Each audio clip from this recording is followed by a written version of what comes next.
Starstruck.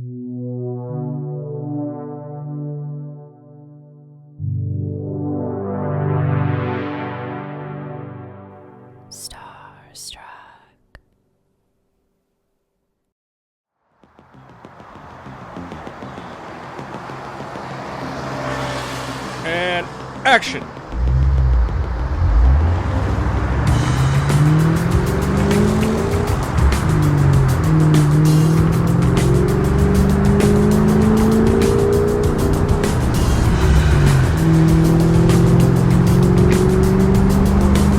And cut.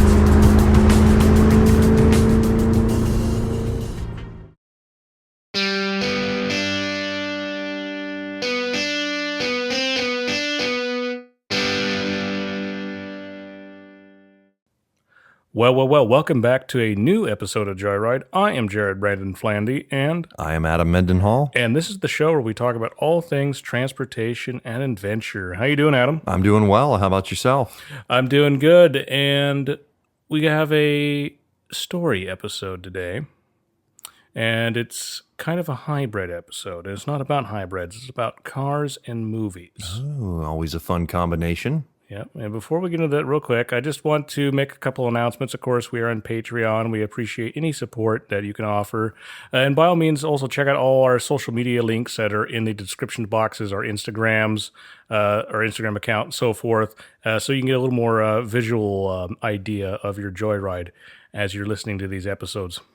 So now this episode, like I said, is kind of a hybrid because it's got cars and movies, and this really is a gearhead lore story. And if you don't know all the details, I know exactly what you're going to be talking about, and probably even some of our listeners will. But here we go, all right? So this is entitled The Car Crash King, H.B. Halicki. All right. So for some men, an ordinary life is simply not an option. Men like these think life should be lived to the red line as far as possible. One of these men was a larger-than-life character named H.B. Halicki. He was born on October 18th, 1940, in Dunkirk, New York, which is a small town nestled on Lake Erie. So you could even say that his unique life may have been prophesized when he was a newborn. His birth name was Henry Blight, like you get on a plant, Halicki.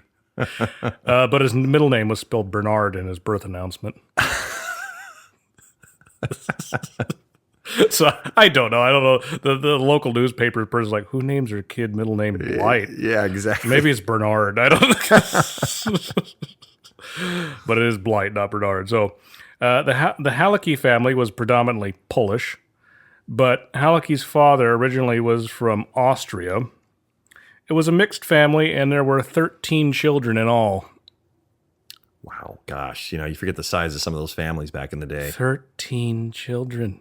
You think you had two siblings, right? I have two siblings. Mm-hmm. You remember those fights over the bathroom and the TV? Oh, yeah, and those were bad enough, right? I mean, I can't even fathom. Throw another 10 on it. No way. No way. No way. As a result, each one of the siblings had their own nickname, and HB's was Toby. Simply put, Toby. Toby. And his name's Henry. I'm not sure how they exactly got Toby, but That's interesting.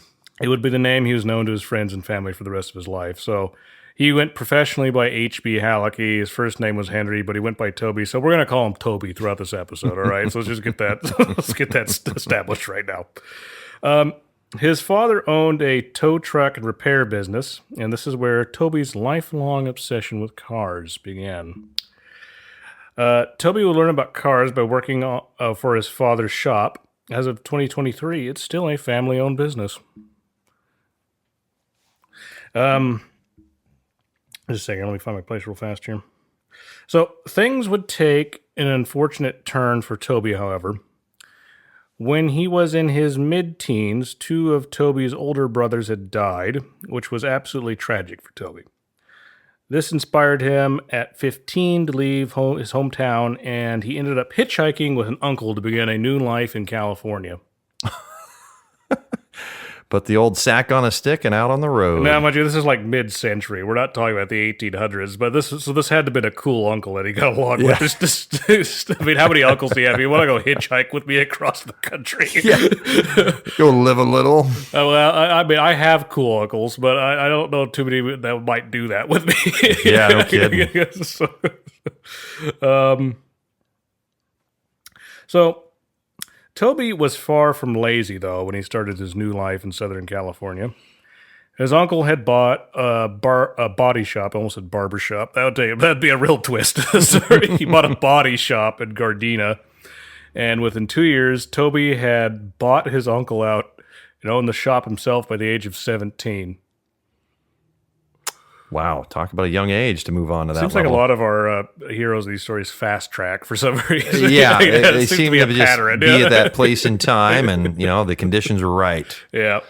One of his main sources of revenue was buying damaged cars, fixing them up a bit, and then flipping them for a decent profit. As a mechanic, I'm sure that's easy to do if it's not too screwed up, right? Exactly. Yep.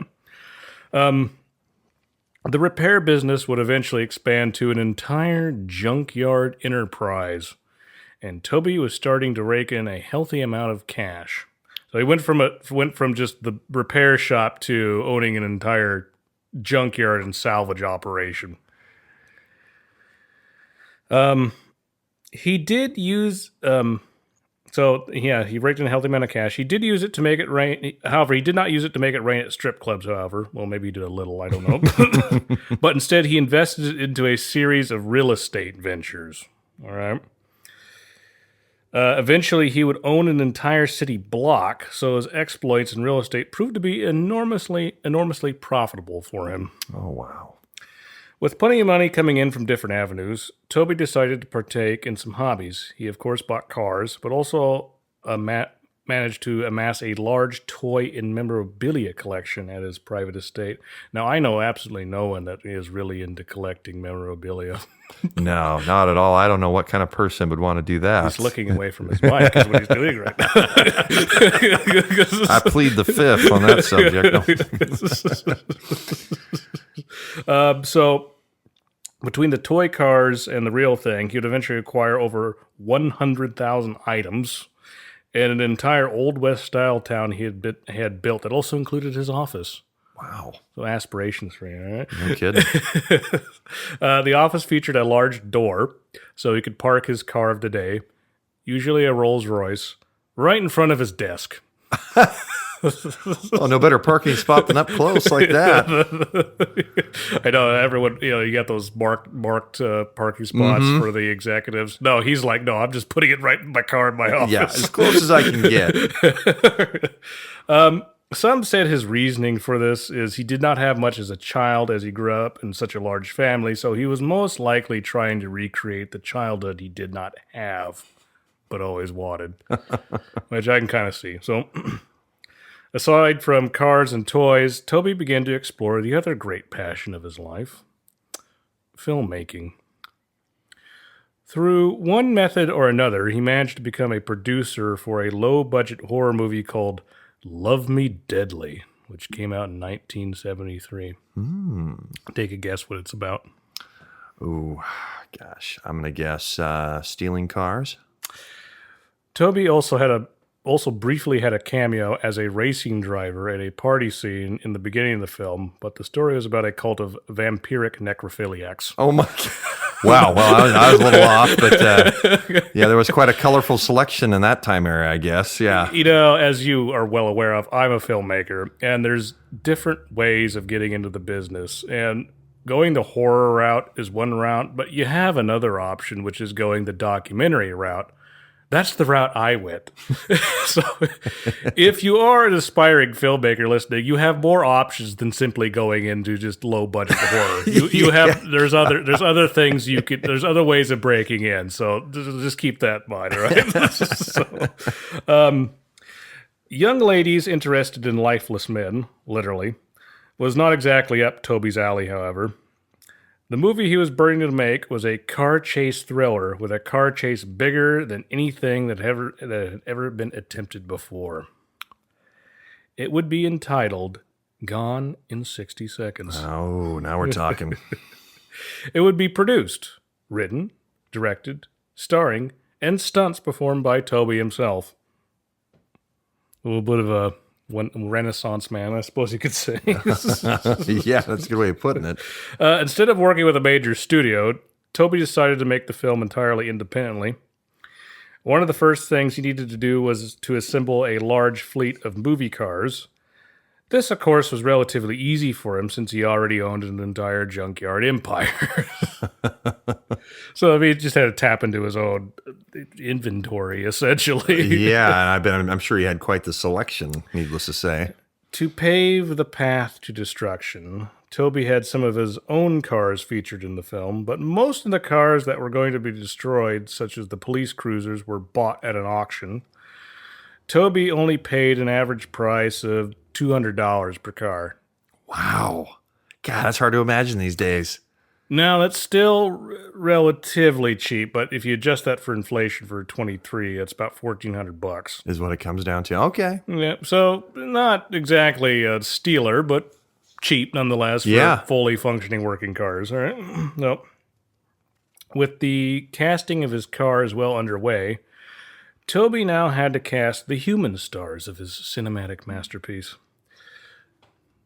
How did he go about this? He cast many members of his large family to appear in the film instead of casting professional actors. He also asked members of his office to appear in it as well. Fill the seats however you can. No, I've never done that. I've never just asked a friend, would you like to be in a movie? No, never.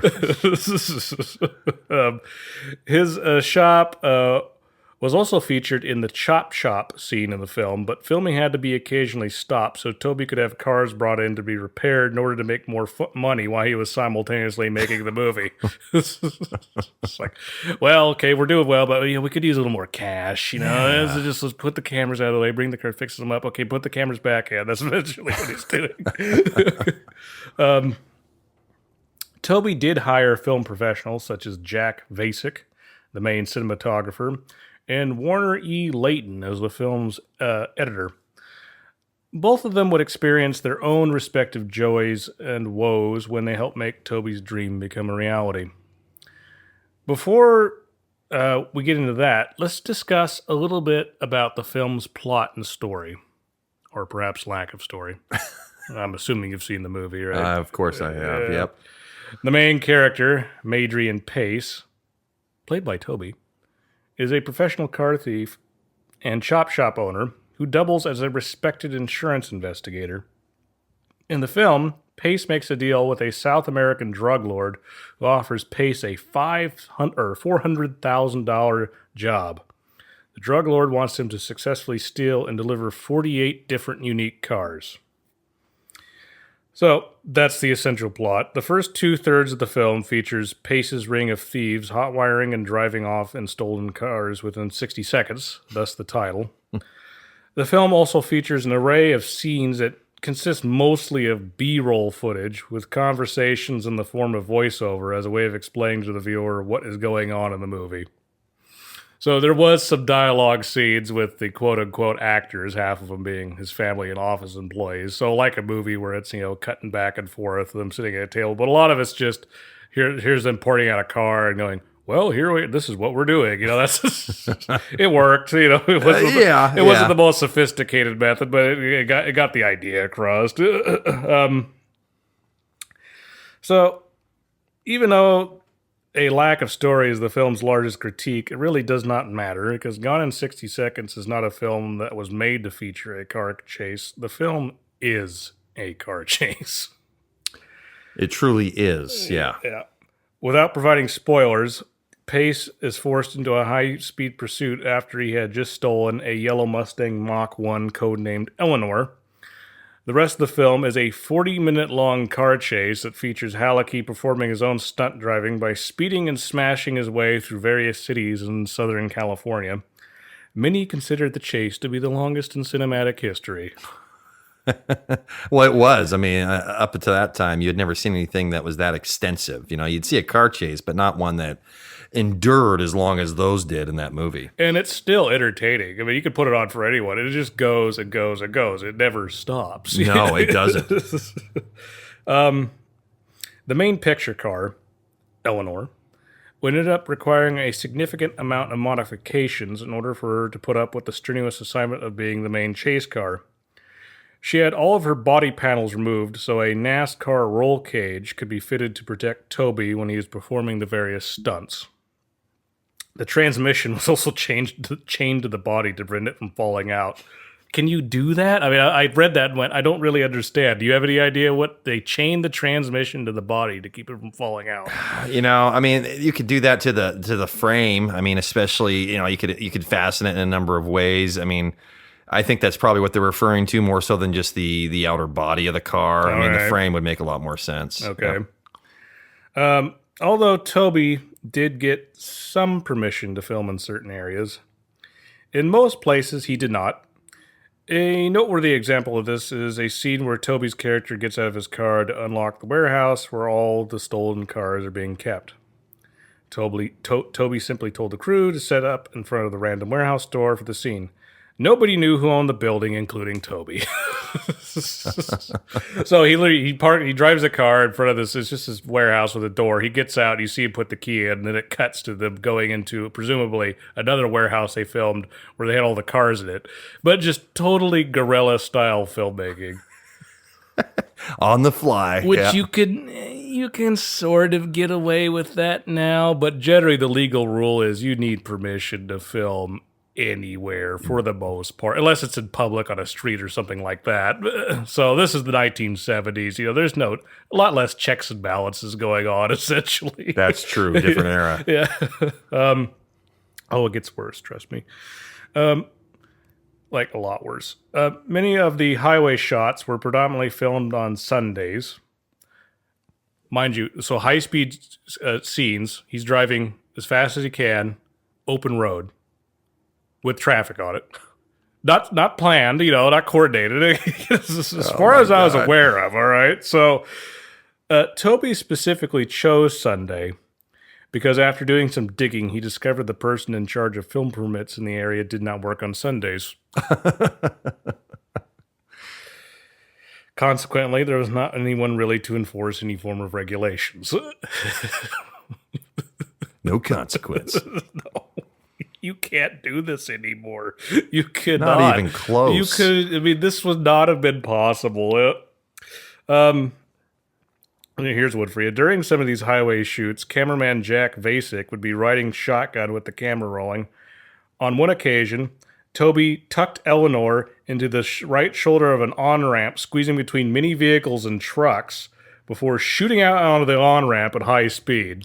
I mean, like right there, like there's trucks and cars getting onto the highway on the on-ramp, and he's just squeezing between them and then flying out the other side. Oh, my God. Jack reportedly did not enjoy such occurrences. I bet. Wow. I'm sure he had to change his underwear when he got out. It has also been highly suggested that Toby made friends in many police departments in cities such as Long Beach and Carson, California. Uh-huh. In other words, when Toby was speeding down highways, some police officers simply may have looked the other way. That would make sense. Yeah. Judging by how much he got away with, they would have had to. The mayor of Carson at the time, Sak Yamamoto, even had a cameo as himself in the film. There may have been some, maybe not, I don't know. There could have been some negotiating there, too. Oh, sure. Yeah, sure, we'll put you in the movie. How's that sound to you? Okay, all right, I'll let things slide this time. Yeah. Other stunts included a car crashing into a parked row of Cadillacs at a real-life Cadillac dealership. Now, you used to work for a GM dealer, right? Yep. So Cadillacs are, kind of their own. I mean, it's a GM brand, but it's probably the most separate out of all of them, right? It is, yeah. In terms of its manufacturing and precision, right? Yeah. Yeah, its own division on its own. I mean, and you'd have ones that were licensed to work on Cadillacs and ones that weren't. I mean, if you didn't have a certified technician, and again, there were Cadillac exclusive dealers as well. So there's a reason that this is the reason why Cadillacs are expensive, right? Okay, or part of the reason anyway. So like I said, other stunts included a car crashing into a parked row of Cadillacs at a real-life Cadillac dealership. The first 2 cars in the row were ones that Toby owned himself.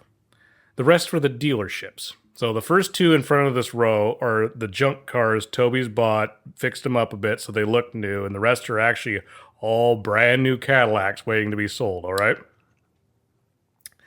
So in order to make the move during a scene where a car crashes into the row of Cadillacs, the crew had greased the wheels so the cars would move to make it more exciting. The trick worked. Actually, it worked a little too well. Toby's 2 Cadillacs did slide as desired as they continued to slide into the cars that belonged to the dealership. Toby, by default, ended up buying more Cadillacs than he originally intended. Oh, my God. I bet. He bought a few more than he intended. Cars were not the only thing at risk. So were some actors. And I'm not sure exactly how you pronounce this guy's last name, but I'm going to try my best, okay? He went by J.C. Ahanian Jr., who played an uninformed detective. Ununiformed. Freudian slip there. An ununiformed detective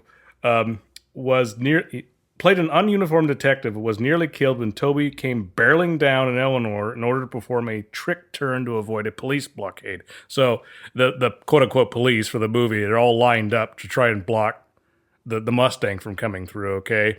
And this guy, JC, he's playing this police detective standing in front of this row of cars. That makes sense? This blockade. So Alahanian was nearly killed when the Mustang slammed into an unmarked Plymouth. He only survived by jumping over the blockade without a second to spare. Despite almost killing the actor, Toby thought it looked great and kept it in the film. It's like, I almost died, but okay, if you think that looks great in your movie, it's fine. Yeah, you can leave it in there, I guess. Another incident occurred when Toby was driving down a highway and clipped another movie car. So it wasn't a car actually on the highway. It was a car that was supposed to be there as part of the movie, okay? But he clipped it nonetheless accidentally, which caused the Mustang to hit and wrap around a light pole at extreme speeds. So he hit hard. Most of the crew thought he was probably dead. But when they rushed to the car, they discovered Toby was alive and well, and just with a few minor injuries. His first words were, quote, "Did we get coverage?" Oh, did we get the shot? In less than an hour, they had the car repaired and Toby bandaged up. They ended up taking the light pole with them in order to get extra footage in case they needed it. Wow. Dragging this thing. We'll drag this along. Why not? Most of the emergency responders in the film were not actors, but real responders who ended up appearing in the movie. Additionally, the extras during the chase portion of the film were not prearranged extras being, the people you just got to see in the background. Most of them were bystanders who actually thought they were witnessing a high-speed police chase. Imagine seeing that. I mean, now, once again, you couldn't do this anymore because everyone would be on their cell phones now. Oh, yeah. They calling would be. it in. Calling 911, but no one has a cell phone, so they're just watching this, not reporting it, essentially. Yeah, they would have triangulated that a lot faster, needless to say, if everyone had cell phones back then. The police dispatchers featured in the movie were also actual dispatchers in police departments. Toby did this in order to not have to build police dispatch sets. Hey. Makes sense. Resourceful. No, it makes complete sense, and there's nothing to make fun about that. So, the film's most impressive stunt was when Toby made a jump that was over 30 feet in the air and went for 130 feet. Wow. In the Mustang. Many slow-motion cameras were put in place to capture the stunt.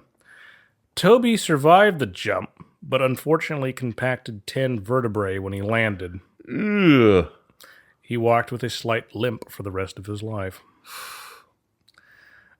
Post-production in many ways would turn out to be as free-spirited as production. Other than some main dialogue, Toby did not take the time to write an industry standard script. As a result, a lot of the dialogue was improvised along with the unplanned stunts, including the light pole incident. So he kind of had a script. It was kind of like, well, the key bulleted points essentially. This is what's going to happen. This is what's going to happen. Other than that, we'll just kind of figure it out as we go along. Was the attitude.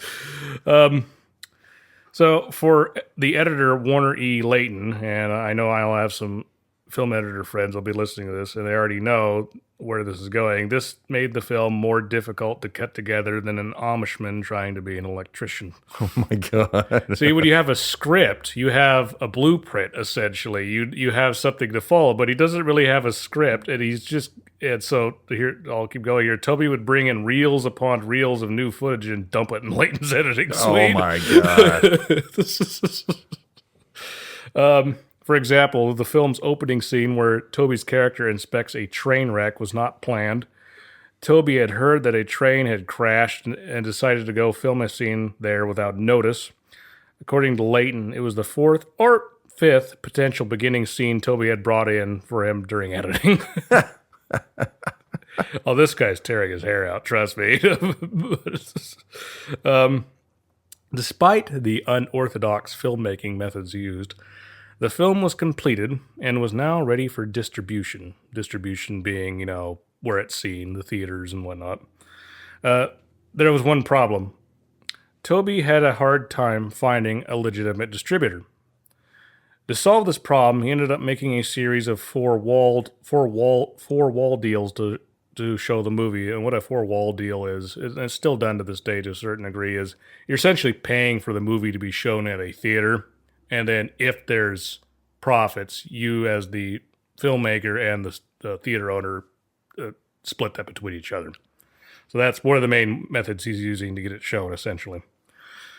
He also had some of his family from the old repair shop tow the battered Eleanor, because it's beat to shit now. Oh, God, yeah, to say the least. Yeah, if you see the movie, you know what I'm talking about. To the different premieres as a promotional stunt, all right? When all was said and done, the film managed to crash or destroy a total of 127 different cars. God, that's just tremendous. Due to Toby's determination, the movie did get onto screens, but some theater owners were not very good about paying Toby his end of the money. Ooh. As usual, Toby found a resourceful solution to the problem. According to one source, Toby would end up hiring a gentleman named Big Tiny. Ominous. That puts an image in your head, I'm sure, for most of our listeners. All right, well, here, Big Tiny weighed about 300 pounds. It would go to a theater owner, wrap his sausage-sized fingers around a theater owner's neck, and say something along the lines of, quote, Mr. Halicki sends his greetings and would like his money. Just a friendly reminder. Yeah. Big Tiny's help must have done the trick. Tony's independent B movie was made on a shoestring budget of $150,000. It ended up grossing over $40 million. Whoa. Now, to put that in perspective, if you adjust this for inflation, the budget was $915,000, so under $1 million, and it grossed over $244 million in 2023 dollars. That's quite an ROI. Big time. Yeah. Toby was now a richer man than he already had been. Throughout the 1970s, he enjoyed the high life, but even this was not enough for Mr. Halicki. By the early 1980s, he decided it was time to make another picture. His next film would be released in 1982. It was entitled The Junk Man. Mind you, Gone in 60 Seconds came out in the early mid-70s, so it's been a little bit here. So the plot revolved around a junkyard owner named Harlan B. Hollis. Produced, written, directed, and starring you-know-who. In the film, Toby's character is a junkyard owner who created a successful chase film in the 1970s and consequently made it big in Hollywood. Sound familiar at all to somebody? Yeah, just a little bit. In the movie, as H.B. Hollis, is making his latest picture. He decides to take the weekend off, but his quiet weekend with his new lady friend is interrupted when a group of paid assassins attempt to kill him. Have you seen this at all? I have seen it. Yeah, if you have seen it, because it's even more obscure than the last one. Okay, It is, yeah. The rest of the movie features, you guessed it, an incredibly long car chase as Toby's quote-unquote character is trying to elude his killers who are pursuing him in cars and airplanes. I believe this time it was a Cadillac, wasn't it? Yeah, one of them was. Yeah, it was a Cadillac. It was his main car. Probably one of those ones he bought by accident. I don't know. I don't know. Toby and a pilot were almost killed during an unplanned stunt, but they both walked away from it relatively unharmed. So this guy is like a cat at this point, essentially. Seriously, how many lives do you have? Yeah. The project, in many ways, was a vanity film with Toby's collection of over 200 cars, toys, guns. He was a big gun guy, too. Used as props in order to get it made. Despite criticisms such as acting even worse than Gone in 60 Seconds, the Junkman managed to break a Guinness World Record for most vehicles destroyed in a movie, over 150, which it still holds today. Wow. Additionally, Toby had many of his friends and family appear in this movie like he had done beforehand. But probably the most noteworthy addition to his acting troupe was his buddy Hoyt Axton, who appears in the film as a police officer named Captain Gibbs. So now he's got Hoyt hanging out with him. Okay. Oh, the names just get a kick out of him. Yeah. After The Junkman, now I'm curious if you've seen this one, Toby would release another new movie only 1 year later. It was called Deadline Auto Theft and was considered to be the final film in the Halicki trilogy. Have you seen it? I have not seen that one. Okay. If you do watch it, you'll probably notice a lot of things that are familiar. This is because it's Gone in 60 Seconds, with the chase scene from The Junkman and spliced together with new scenes featuring the Hoyt Axton character. Oh, my. Jeez. Little recycling action. So why would Toby do this? It was later explained that he wanted to improve upon his first film by combining his total work together in one film. So I have seen this, and as a filmmaker myself, I think I know what he was trying to do. Essentially what he did is he created a director's cut of Gone in 60 Seconds.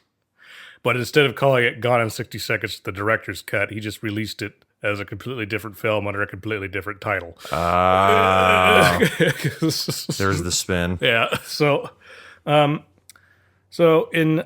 1983, Toby was introduced to the woman who would eventually become his wife, Denise Shakarian.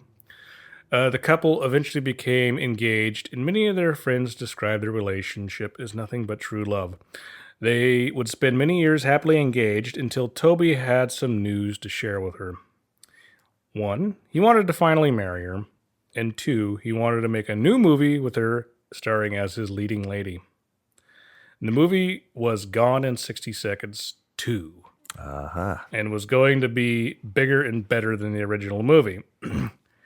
30 minutes of it had been shot by 1989, but production was permanently halted one day. It occurred during a scene where a 150-foot water tower was to topple over.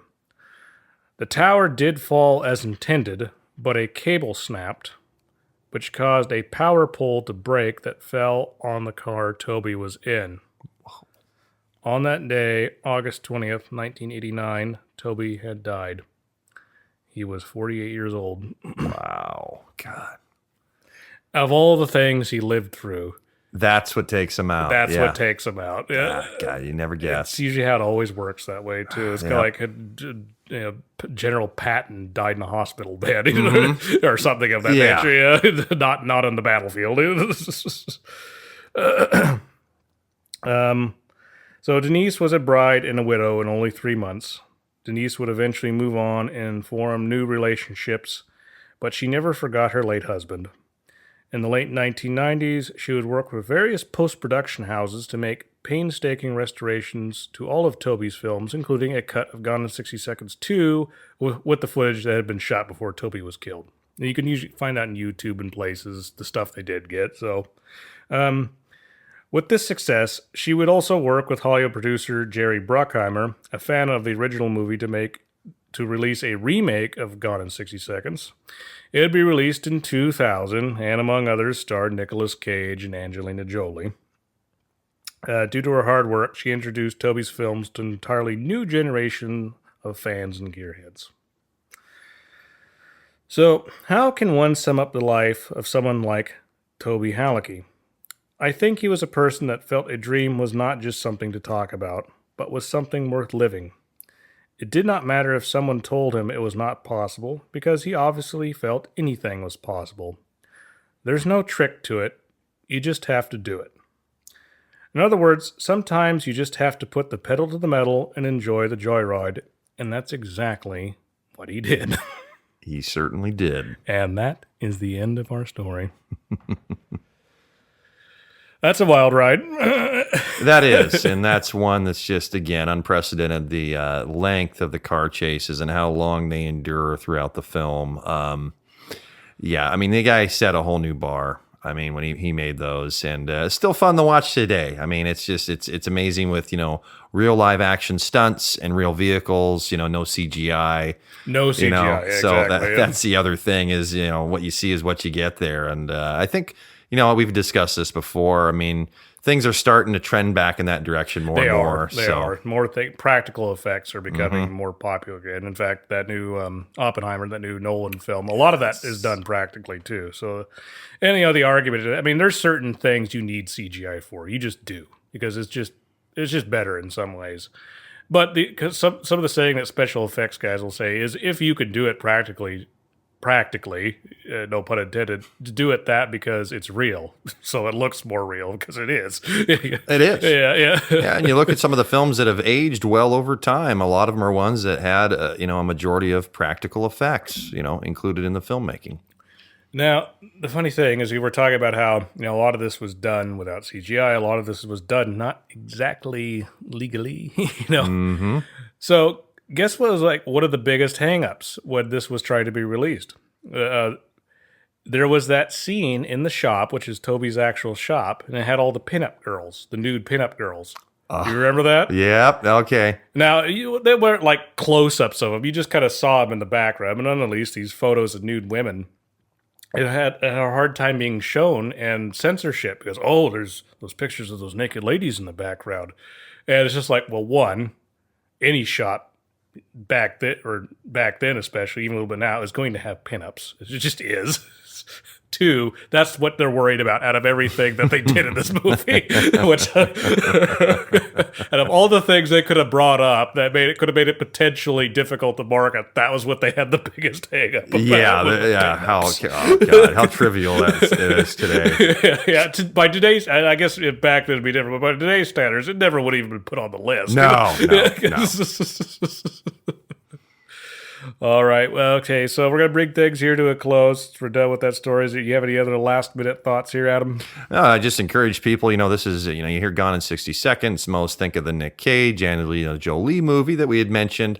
I highly encourage you to, check this one out, whether you find it on a streaming service or, buy the DVD off of Amazon. It's one to watch for sure. Oh, for certain. All right, on that note, I just want to remind everyone, of course, we have our Patreon. We appreciate any support you can give us. We like good likes. We prefer nice comments. And, of course, check out all our links in the description boxes of these episodes so you get even more of a additional joyride to the joyride you already listened to. So on the note, we will be back with more episodes for this season. And until next time, we will catch you next time. How's that sound, Adam? Till next time. All right. Signing out.